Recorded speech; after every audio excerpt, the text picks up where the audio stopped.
नमस्कार दोस्तों। जब भी हम भारत में 19वीं और 20वीं सदी के सामाजिक और धार्मिक सुधार आंदोलनों की बात करते हैं तो हमारे दिमाग में सबसे पहले क्या आता है?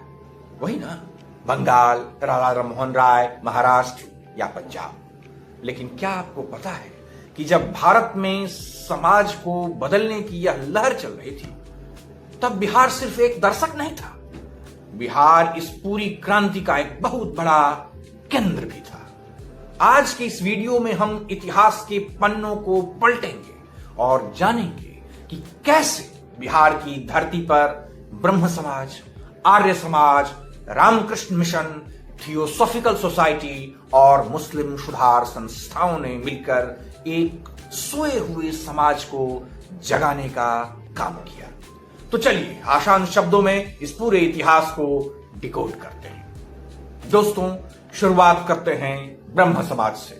राजा राम मोहन राय ने जिस आधुनिक और तर्कसंगत सोच की नींव रखी थी उसकी गूंज बहुत जल्द बिहार में सुनाई देने लगी।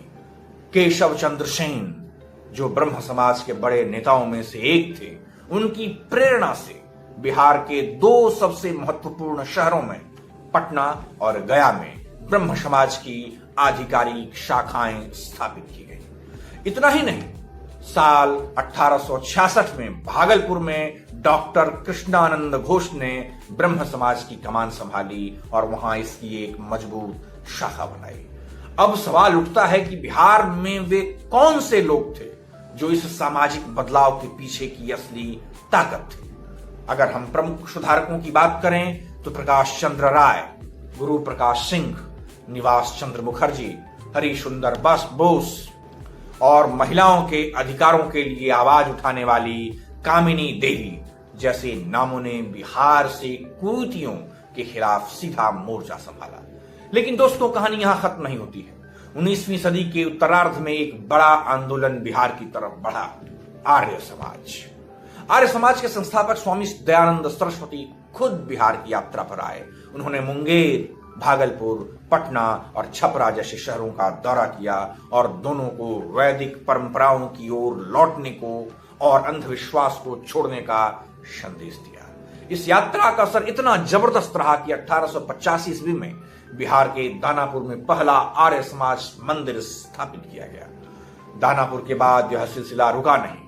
पटना, मुजफ्फरपुर, सिवान, आरा, मोतिहारी और भागलपुर में एक के बाद एक आर्य समाज की शाखाएं खुलती चली गईं। बिहार में आर्य समाज की इस अलख को जगाने रखने में पंडित अयोध्या प्रसाद, भवानी दयाल सन्यासी, बालकृष्ण सहाय और डॉक्टर केशव देव शास्त्री जैसे विचारकों का बहुत बड़ा योगदान रहा है। अब आते हैं तीसरे सबसे बड़े स्तंभ पर, रामकृष्ण मिशन।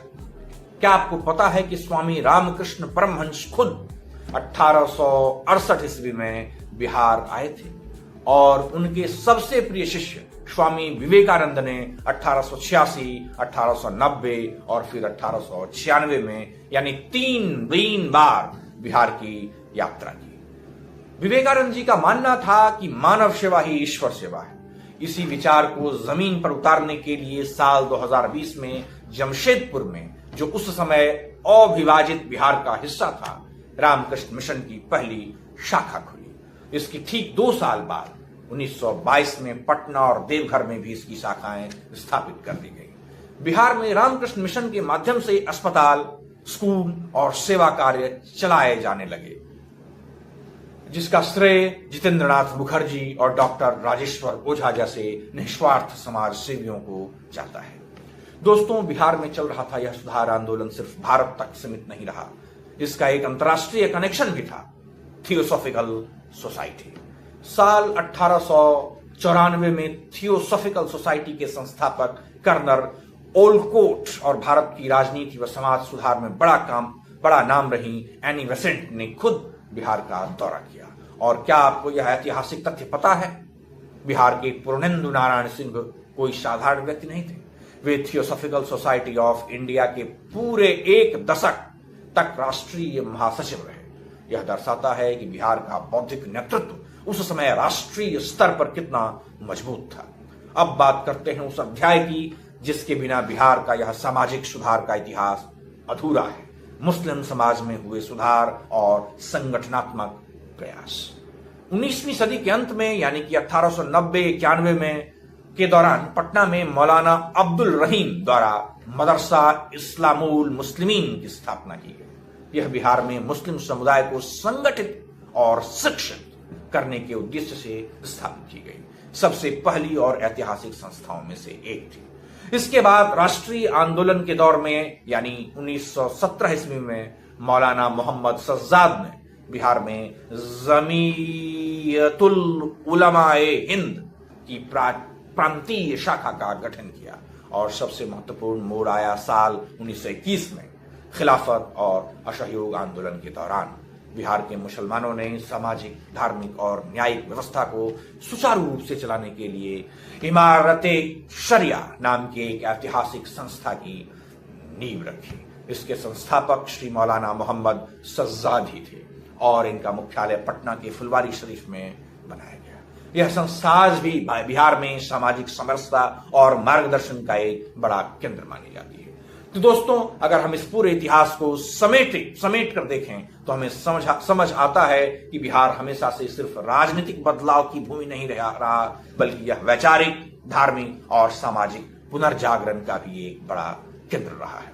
चाहे वह ब्रह्म समाज की तर्कसंगत सोच हो, आर्य समाज की वैदिक क्रांति हो, रामकृष्ण मिशन की मानव सेवा हो या इमारत-ए-शरिया का संगठनात्मक प्रयास, इन सब ने मिलकर आधुनिक बिहार की नींव रखी। आपको बिहार के इस ऐतिहासिक सफर के बारे में जानकर बहुत कुछ नया सीखने को मिला होगा। अगर आपको यह विश्लेषण पसंद आया तो इस वीडियो को शेयर जरूर करें और चैनल को सब्सक्राइब करना न भूलें। बहुत बहुत धन्यवाद।